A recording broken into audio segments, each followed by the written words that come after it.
नमस्कार, मैं रिंकी त्यागी आप सभी का स्वागत करती हूं आपके अपने प्रोग्राम डिजिटल किसान में। इस प्रोग्राम के जरिए हमारी कोशिश यही रहती है कि हम अपने सभी दर्शकों को डिजिटली लिटरेट बनाएं। खासतौर से हमारे किसान भाई बहनों को डिजिटली साक्षर बनाना हमारे शो का मकसद है। कृषि से जुड़ी हर आधुनिक तकनीक और सभी सरकारी योजनाएं हमारे किसानों तक पहुंचे, जिससे इन तकनीकों और योजनाओं का लाभ उठाकर हमारे देश का किसान एक उन्नत किसान बन सके। जैसा कि आप सभी जानते हैं कि हमारे इस प्रोग्राम में 3 सेगमेंट्स होते हैं। पहला डिजिटल पाठशाला, इसमें हम ऑनलाइन ऐप्स और उन्हें कैसे इस्तेमाल करें इसकी जानकारी देते हैं।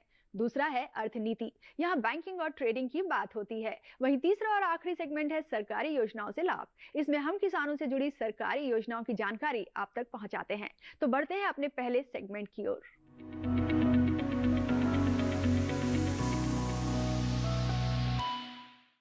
पतझड़, सावन, बसंत, बहार, ये सभी मौसम आते हैं चले जाते हैं और अपने इस आने जाने में किसानों और उनकी खेती पर गहरा असर छोड़ जाते हैं। प्रकृति के इन बदलावों का फसलों पर गहरा असर होता है। कई बार ये बदलाव अच्छे साबित होते हैं और कई बार इनका प्रभाव इतना गलत साबित होता है कि किसान की सारी फसल बर्बाद हो जाती है, जिससे किसी का तो घर उजड़ जाता है और कई बैंकों या दूसरी कर्जा देने वाली संस्थाओं के देनदार बनकर रह जाते हैं। किसान की इन्हीं परेशानियों को मिटाने के लिए सरकार ने फसल बीमा योजना की व्यवस्था की है। इस डिजिटल युग में ये बीमा कैसे किसान और उसकी फसल के लिए लाभकारी साबित हो रहा है, आज हम डिजिटल पाठशाला में इसी पर बात करेंगे। फसल बीमा से जुड़ी तमाम जानकारी आप तक पहुंचाने के लिए स्टूडियो में हमारे साथ मौजूद हैं डॉक्टर पीसी सुधाकर जी, जो AIC यानी agriculture insurance company of India limited में मैनेजर हैं।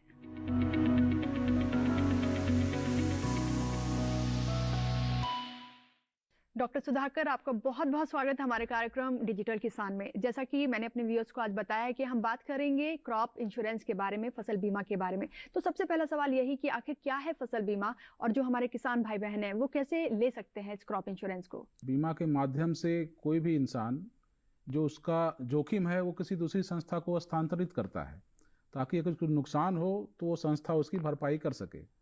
तो उस एवज में जो है संस्थान कुछ प्रीमियम चार्ज करती है। और अगर हम फसल बीमा की बात करें तो आप जानते हैं फसल जो है प्राकृतिक आपदाओं के अधीन रहता है। कुछ न कुछ, कभी बारिश, कभी ओला, कभी ज़्यादा तापमान, उस कारण से फसल को नुकसान होने की संभावना होती है। तो इसके लिए भारत सरकार प्रधानमंत्री फसल बीमा योजना लेके आई है। उसमें किसानों को प्रीमियम बीमा कंपनी को देना होता है, उसके तहत उसका बीमा हो जाता है। और कुछ नुकसान जो कि पहले से बताया हुआ है कि किस किस कारणों से नुकसान होगा तो कितनी क्षतिपूर्ति किसानों को दी जाएगी। इस तरह से अगर किसान फसल बीमा कराता है तो विपरीत परिस्थितियों में उसे क्षतिपूर्ति का प्रावधान इस योजना के माध्यम से हो जाता है। तो जो हमारे किसान भाई बहन हैं वो कहाँ से इस क्रॉप इंश्योरेंस को यानी फसल बीमा को करा सकते हैं? इस योजना में प्रावधान ये है कि जो ऋणी किसान हैं, एक होते हैं ऋणी किसान, दूसरे होते हैं अऋणी किसान। जो ऋणी किसान हैं उनका जिस भी बैंक से, फाइनेंशियल इंस्टीट्यूशन से ऋण है, तो वहाँ से उनका अगर उस क्षेत्र में अगर मान लीजिए कि धान है, मक्का है, इसका उन्होंने ऋण ले रखा है और इस दोनों फसलों का राज्य सरकार वहाँ अधिसूचित कर रखी है कि इसका बीमा निर्धारित है, तो वो बैंक अपने आप उसका प्रीमियम काटता है और बीमा कंपनी को भेज देता है, जो भी उस डिस्ट्रिक्ट में वो बीमा कर रही, जो भी कंपनी कर रही है। और अगर किसान चाहता है कि मेरा बीमा ना हो, ये कंपलसरी बीमा हो गया एक तरह से ना, कि बैंक अपने आप कर देगा। अगर कोई किसान चाहता है कि मेरा बीमा ना हो, हम अपने आप मैनेज कर लेंगे, हमारा रिस्क ट्रांसफर ना हो, तो वो बैंक को जाकर के एक फॉर्म भरना होता है, ऑप्ट आउट जिसको हम कहते हैं, कि मुझे बीमा नहीं चाहिए। वो फॉर्म भर कर देगा तो फिर बीमा, वो बैंक जो है वो प्रीमियम नहीं काटता, उसका बीमा नहीं होता है। एक तो एक माध्यम हो गया बैंक के माध्यम से, और दूसरा जो सबसे आसान तरीका है, जिसका जो आज का आपका टॉपिक भी है डिजिटल, तो इसी को बढ़ावा देने के लिए भारत सरकार जो है CSC सेंटर्स हैं, कॉमन सर्विस सेंटर, जो हर गांव में उपलब्ध है करीब करीब। तो वहाँ भी जाकर के ऑनलाइन अपने सामने भी सब दिखेगा किस तरह से कौन सा खेत है, कौन सा फसल है, उसका डिटेल CSC वाले भरते हैं और CSC वाले को उन्हें पैसे देने होते हैं, नॉमिनल पैसे। उस तरह से बीमा हो सकता है। और जो किसान कुछ ज़्यादा ही डिजिटली जो है जागरूक हैं, तो अपने मोबाइल के माध्यम से भी pmavy.gov.in पे जाकर के बीमा करवा सकते हैं जी। ये तीनों बहुत सुलभ रास्ते हैं जिसके माध्यम से किसान भाई बीमा के दायरे में आ सकते हैं। सर, अभी आपने बताया कि जो प्रीमियम है वो बैंक से ऑटोमेटिकली कट जाता है, तो यहाँ पर सवाल ये भी है कि थोड़ा सा मैं चाहूंगी आप हमारे किसान भाई बहनों को क्लैरिफाई करें कि जिनका अगर अकाउंट नहीं है तो ये प्रीमियम कहाँ से कटता है उस कंडीशन में? जो किसान किसी भी ऋणदेही संस्था जो बैंक से या डीसीबी हो या ग्रामीण बैंक हो या कमर्शियल बैंक हो, वहाँ से वो फसल उगाने के लिए ऋण लेते हैं, उसको कहते हैं केसीसी होल्डर, किसान क्रेडिट कार्ड जिसको आप जानते हैं। तो केसीसी होल्डर हैं तो वहाँ तो उनका खाता, लोन खाता चलता ही है, तो उस खाते से अगर प्रीमियम कटता है तो उसी खाते में वो एडिशनल लोन हो जाता है।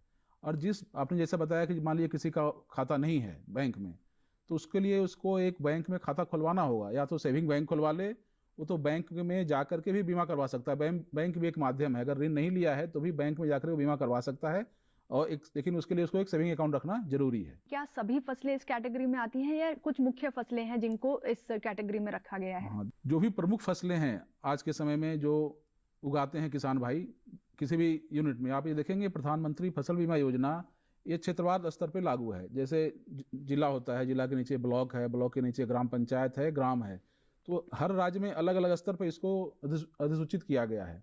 अगर हम ग्राम पंचायत की बात करें, ज़्यादातर जगह पे ग्राम पंचायत स्तर पे योजना चल रही है, तो ग्राम पंचायत में जो भी प्रमुख फसल है वहाँ पे उसकी बीमा होती ही होती है। लेकिन दूसरा शर्त यह है कि उसका क्रॉप कटिंग उपज के आंकड़े इकट्ठे होने चाहिए। राज्य सरकार क्रॉप कटिंग एक्सपेरिमेंट के माध्यम से उसके आंकड़े अगर इकट्ठा कर पाती है तो उसको नोटिफाई करती है, जिसमें कि ज़्यादातर फसलें जो है फील्ड वाली हैं वो सारी कवर होती हैं। और एक दूसरी स्कीम है जिसको जो कि बहुत से राज्यों में लागू है, जिसमें उपज के आंकड़ों की जरूरत नहीं पड़ती, वो प्रॉक्सी आधार पर काम करता है। उपज जिसको हम कहते हैं मौसम आधारित फसल बीमा योजना, कि तापमान बढ़ गया, बारिश हो गई, उससे भी फसलों को नुकसान होता है, तो उपज को नहीं गणना करके हम देखते हैं कि तापमान कितना बढ़ गया, उसके कारण से कितना नुकसान हुआ होगा, या बारिश हो गई तो उससे क्या नुकसान हुआ होगा, या बारिश नहीं हुई तो भी क्या नुकसान हुआ। तो वेदर स्टेशन के आंकड़े के आधार पे नुकसान की गणना की जाती है और किसानों को भरपाई की जाती है। अगर बात हो कंपनी की, तो वो कितने दिनों के अंदर इस बीमा राशि को किसानों तक पहुंचा देती है? आंकड़े आए उसके 45 दिन के अंदर आपको क्लेम किसानों के खाते में चली जाती है। सबसे बड़ी बात है डिजिटल की, कि एक पैसे जो है सीधे किसानों के खाते में जाते हैं डिजिटली, वो बीच में बैंक या किसी माध्यम से नहीं जाते, सीधे उसके खाते में जाते हैं। और दूसरा, जैसे मैंने कारक बताया, ओलावृष्टि है, जल प्लावन है, इस कारण से अगर नुकसान होता है तो किसान भाई को 72 घंटे के अंदर सूचना देनी होती है, और उस 72 घंटे के बाद अगले 10 दिन के अंदर बीमा कंपनी को सर्वेयर लगा के सर्वे करना होता है। उसके अगले 20 दिन मतलब कि 1 महीने के अंदर अंदर उसका इस कारण से नुकसान होने पे क्षतिपूर्ति का प्रावधान है। किसी किसान को उसने क्लेम किया है और समय पर ये राशि नहीं मिल पाती है, तो ऐसे में जो किसान भाई बहन है वो कहाँ जाकर शिकायत कर सकते हैं? योजना में इसका भी प्रावधान किया हुआ है। एक तो ब्लॉक लेवल ग्रीवांस कमेटी है, उसके बाद डिस्ट्रिक्ट लेवल ग्रीवांस कमेटी है, स्टेट लेवल ग्रीवांस कमेटी भी है। आप इस लेवल पे भी सूचना आप डिस्ट्रिक्ट एग्रीकल्चर अफसर को सूचना दे सकते हैं कि हमारी ये शिकायत किया था, नहीं आई, वो फिर बीमा कंपनी से फॉलोअप करती है। या आप सीधे बीमा कंपनी को भी मेल के द्वारा सूचित कर सकते हैं। और भारत सरकार ने एक सहायता का pmy.gov.in पे भी जाके आप शिकायत दर्ज कर सकते हैं कि हमारा ये शिकायत है, तो उसके भी ग्रीवांस को संज्ञान में लेते हुए उस पर कार्रवाई की जाती है। अगर शिकायत कर दी है किसी ने तो कितने दिनों के अंदर इस पे कार्रवाई हो जाती है? अगर शिकायत कर दी है और जेन्युइन है तो उसको 1 सप्ताह 10 दिन के अंदर उस पर आप IRDA का रेगुलेशन देखेंगे, जो नियामक संस्था है इंश्योरेंस का, वो 30 दिनों के अंदर कहता है कि आपको जवाब देना ही देना है। क्रॉप इंश्योरेंस के फायदे जो हैं वो हमारे किसान भाई बहनों को बताएं। आप बीमा लेते हैं, इसका मतलब क्या हुआ, जो रिस्क है उसमें, जो जोखिम है, वो किसी को आप ट्रांसफर कर रहे हैं कि कुछ नुकसान हुआ तो वो हमें क्षतिपूर्ति देगा, उसके एवज में आप छोटी सी प्रीमियम उनको देते हैं। तो ये सबसे बड़ा फायदा ये है कि आप निश्चिंत होकर के अपनी खेती कर पाएंगे। अच्छी टेक्नोलॉजी और हाई वैल्यू कॉस्ट कल्टीवेशन जिसको कहते हैं ना, कि अधिक लागत वाली खेती ताकि उपज ज़्यादा हो, वो निश्चिंत होकर आप लागू कर सकते हैं। अगर नुकसान होगी तो नुकसान की क्षतिपूर्ति आपको बीमा के माध्यम से मिल जाएगा। ये सबसे बड़ा जो है माइंड रिलैक्सेशन का काम करता है। तो हम नहीं जानते कब क्या हो जाए, ऐसे में जो इंश्योरेंस है वो एक सिक्योरिटी देता है आपको भविष्य की, तो आपको यही सलाह देंगे हम तो कि आप इंश्योरेंस जरूर कराएं। सर, आप हमारे स्टूडियो में आए और हमें इतनी अच्छी जानकारी दी, हमारे दर्शकों के साथ साझा की आपने इतनी अच्छी जानकारी, आपका बहुत बहुत धन्यवाद। धन्यवाद।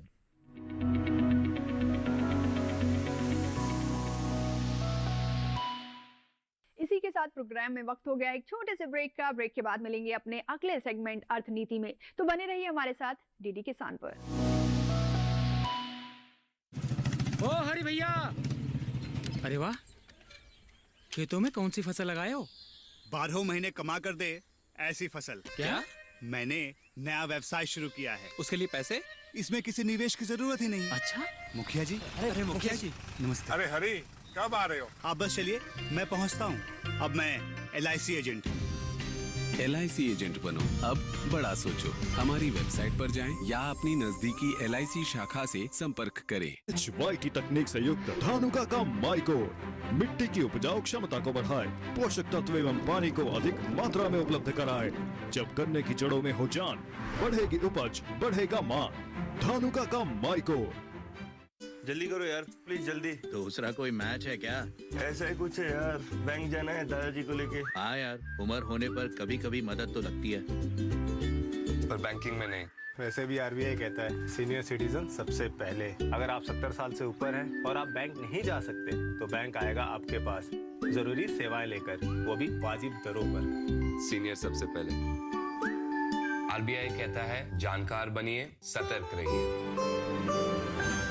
सेम्प्रा ने किया कमाल, सेम्प्रा ने किया मोथा का कांटों से सफाया, किसानों का किस्मत मोथे का सबसे बेहतर समाधान धनुका का सेम्प्रा, गांठों से खत्म करे मोथा, मेहनत का मुनाफा मोटा।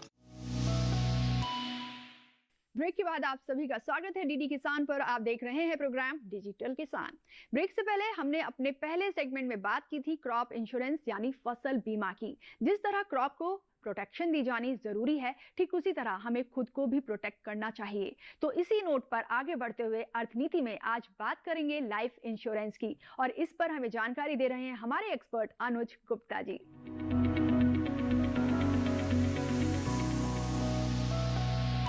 अनुज जी, आपका बहुत बहुत स्वागत है हमारे प्रोग्राम डिजिटल किसान में। तो जैसा कि आज हम बात करने वाले हैं इंश्योरेंस की, तो सबसे पहले यही जानना चाहेंगे कि इंश्योरेंस क्या है और इसमें क्या कुछ कवर किया जाता है। देखिए, इंश्योरेंस को अगर हम देखें तो एक ऐसा वस्तु है या ऐसा प्रोडक्ट है जिसमें हम अपना जोखिम दूसरी कंपनी पर डालते हैं कि अगर हमारी उस वस्तु में कुछ होता है, अगर कुछ खराबी होती है या वो चीज़ ख़राब हो जाती है तो उसकी जो भरपाई है वो बीमा कंपनी देती है। लेट्स से अगर हम बात करें कि अगर हमारी अगर हम देखें तो कहीं ना कहीं अगर हेल्थ को कोई इशू होता है तो जो कंपनी है वो उसकी भरपाई करती है। तो आज के समय में हर चीज़ का बीमा होता है। आपके पास जो भी एसेट क्लास, आपकी जो भी कीमती वस्तु है, चाहे वो आपके अपने आप से लेकर आपकी प्रॉपर्टी, आपकी गाड़ी, आपके लैपटॉप, आपकी कोई भी एसेट क्लास, आपका गोल्ड अगर रखा है तो हर चीज़ का बीमा होता है। इवन अगर हम देखें तो आपने फसल बीमा का भी सुना होगा, तो फसल का बीमा भी होता है। तो हर चीज़ का बीमा होता है और ये जो है एक कंपनी के द्वारा किया जाता है, जिसमें अगर कुछ भी नुकसान होता है तो बीमा कंपनी उसकी भरपाई करती है। आपसे जानेंगे कि लाइफ इंश्योरेंस क्या होता है। देखिए, लाइफ इंश्योरेंस बेसिकली एक ऐसा प्रोडक्ट है जिसमें आदमी जो इंडिविजुअल होता है, चाहे कोई भी हो, मेल या फीमेल, वो अपनी लाइफ का इंश्योर कराता है इंश्योरेंस कंपनी से। तो अगर उसकी लाइफ को कुछ इशू होता है या अगर उसकी लाइफ नहीं रहती तो जिसके पीछे लोग रहते हैं उनको, जिसको हम बोलते हैं कि जो उनके नॉमिनीज होते हैं, उनको उसकी लाइफ की जो वैल्यू होती है वो मिलती है। तो कहीं ना कहीं अपनी लाइफ को हम अगर हम इंश्योर कराएं या बीमा कराएं तो उसका मतलब ये है कि अगर कुछ भी मिस हैपनिंग होती है तो जो उनके पीछे लोग रह जाते हैं, जो परिवार रह जाता है, उसको पूरा अमाउंट जो भी इंश्योरेंस वैल्यू है वो मिल जाती है। तो अनुज जी, क्या मेडिकल जो इंश्योरेंस होता है वो लाइफ इंश्योरेंस के अंदर ही आता है? कुछ कंपनियां जो हैं ये फैसिलिटी प्रोवाइड करती हैं, मगर यहाँ पर मेडिकल इंश्योरेंस का मीनिंग दूसरा है। मेडिकल इंश्योरेंस का मीनिंग है कि अगर हमें कोई भी अपने इलाज के लिए, खर्चे के लिए पैसा चाहिए तो हम मेडिक्लेम करा सकते हैं, और उस मेडिक्लेम के अंदर जितनी भी बीमारियां होती हैं सब कवर होती हैं।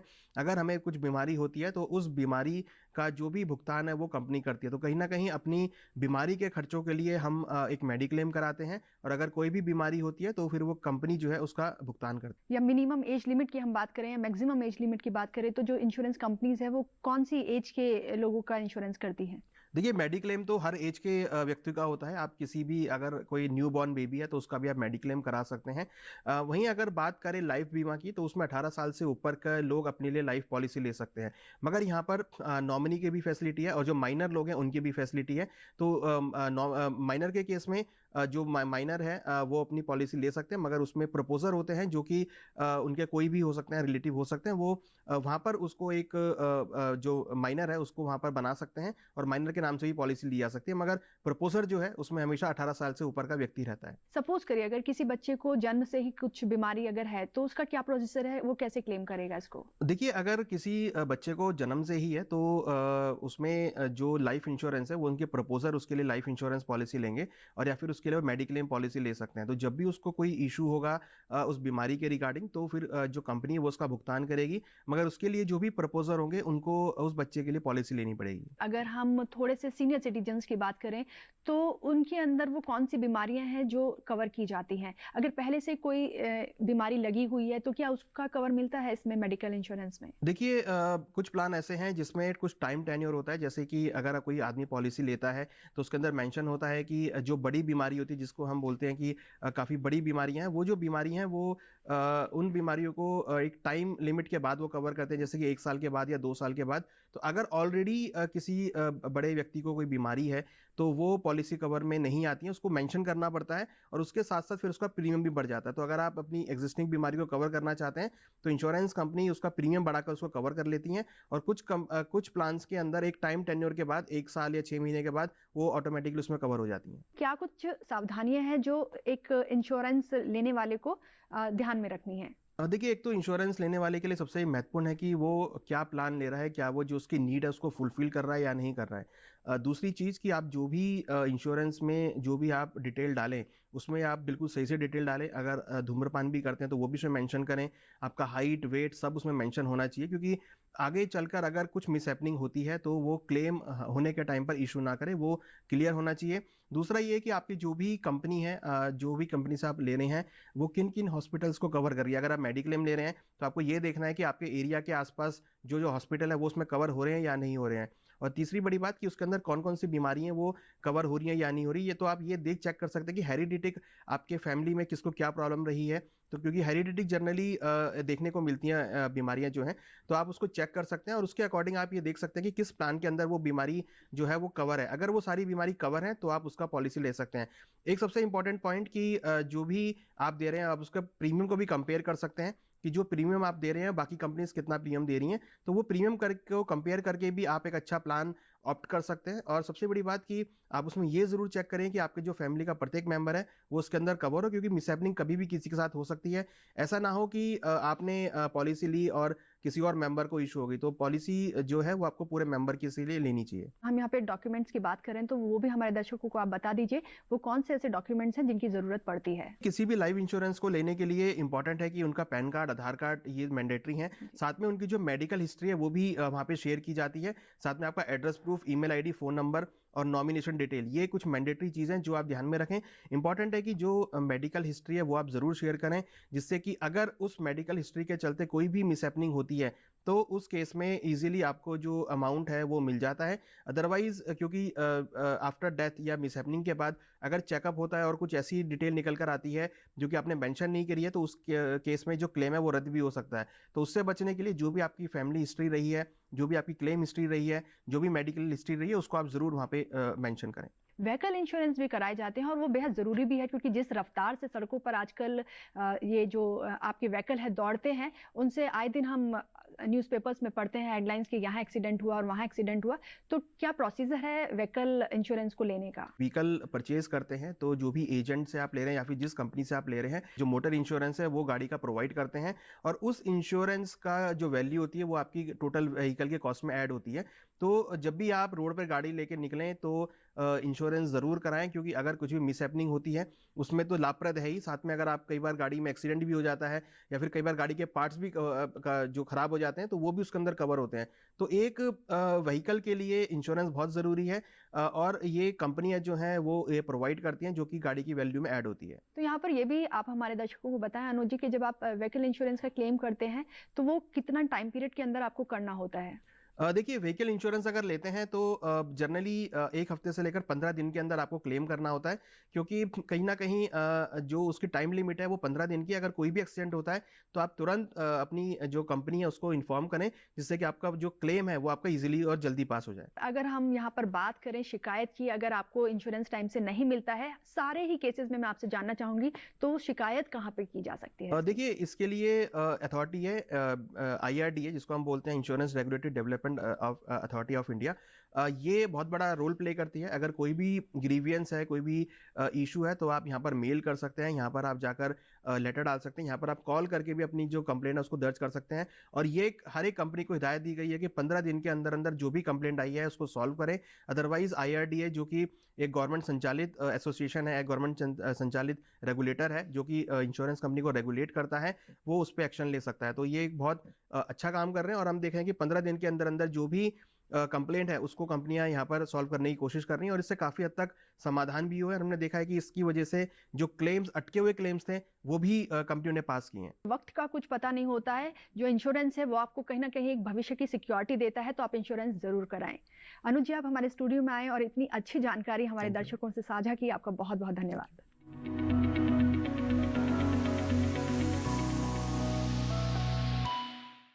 फिलहाल वक्त एक और ब्रेक का। ब्रेक के बाद आपको अपने तीसरे सेगमेंट में बताएंगे एक ऐसी सरकारी योजना के बारे में जो देश में सौर ऊर्जा को बढ़ावा देने के लिए चलाई जा रही है। साथ ही उस योजना के तहत किसानों को सब्सिडी पर सोलर पंप भी उपलब्ध कराए जा रहे हैं। इस कमाल की योजना के बारे में जानने के लिए करना होगा आपको बस थोड़ा सा इंतजार। जल्द हाजिर होते हैं, आप बने रहिए हमारे साथ डीडी किसान पर। HYT तकनीक से युक्त धानुका का माइकोर मिट्टी की उपजाऊ क्षमता को बढ़ाए, पोषक तत्व एवं पानी को अधिक मात्रा में उपलब्ध कराए। जब गन्ने की जड़ों में हो जान, बढ़ेगी उपज, बढ़ेगा मान। धानुका का माइकोर। मिठाई तो हमारे जमाने में होती थी। हाँ तो जाइए ना अपने जमाने में। रोमांस तो हमारे जमाने में होता था। पेमेंट भी उसी जमाने का है। अरे भैया डिजिटल पेमेंट करना सीखिए नए जमाने में। इजी, सेफ एंड फास्ट है। हमने तो इनको डिजिटल पेमेंट करना सिखा दिया। आपने ये सेल्फी लेते हैं, ये हमारे जमाने का है। RBI कहता है डिजिटल पेमेंट अपनाओ, औरों को भी सिखाओ। सेम्प्रा ने किया कमाल, सेम्प्रा ने किया मोथा का कांटों से सफाया, किसानों का किस्मत मोथे का सबसे बेहतर समाधान धनुका का सेप्रा, गांठों से खत्म करे मोथा, मेहनत का मुनाफा मोटा। ब्रेक के बाद आपका एक बार फिर स्वागत प्रोग्राम डिजिटल किसान में, और हम आ पहुंचे हैं अपने तीसरे और आखिरी सेगमेंट में जिसका नाम है सरकारी योजनाओं से लाभ। तो आज हम आपके लिए लेकर आए हैं कुसुम योजना। तो पेश है कुसुम योजना पर आपके लिए ये रिपोर्ट।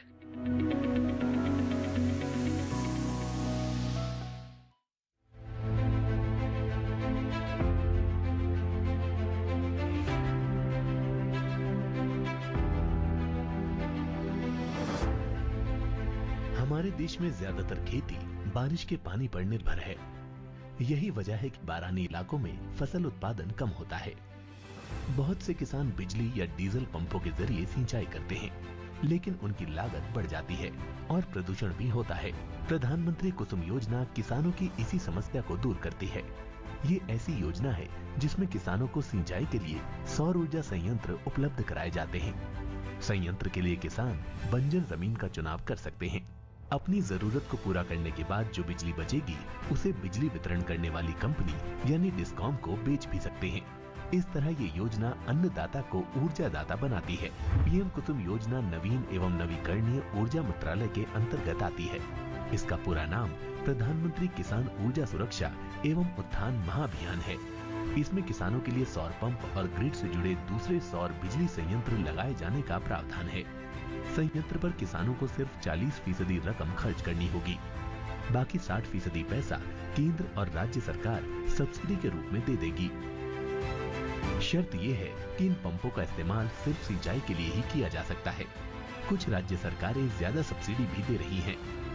प्रधानमंत्री कुसुम योजना के तहत सोलर पंप को स्थापित करने का काम किया जा रहा है। जिन किसानों के सिंचाई पंप ग्रिड से जुड़े हुए हैं, उन्हें सौर ऊर्जा वाले पंपों से जोड़ा जाएगा। नए सोलर पंप ग्रिड पंपों की तुलना में दोगुनी क्षमता के होंगे। इसका मतलब हुआ कि इनसे दोगुनी ऊर्जा उत्पन्न होगी। अगर आपके पास जमीन कम है तो कई छोटे किसान मिलकर भी एक सोलर संयंत्र लगवा सकते हैं। योजना के 3 घटक हैं। पहले घटक में 2 मेगावाट तक की क्षमता वाले छोटे सौर विद्युत संयंत्रों की स्थापना होगी, जिससे कुल 10,000 मेगा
उम्मीद करते हैं कि डिजिटल किसान की आज की हमारी इस पेशकश में दी गई तमाम जानकारियां आपके बहुत काम आएंगी। अगर आपके पास प्रोग्राम से जुड़ा कोई सवाल या कोई सुझाव है तो हमें मेल करें। हमारा मेल एड्रेस है digital.agrikisan@gmail.com। अगले हफ्ते फिर होगी आपसे मुलाकात कुछ और नई डिजिटल जानकारियों के साथ। तब तक के लिए दीजिए इजाजत। नमस्कार।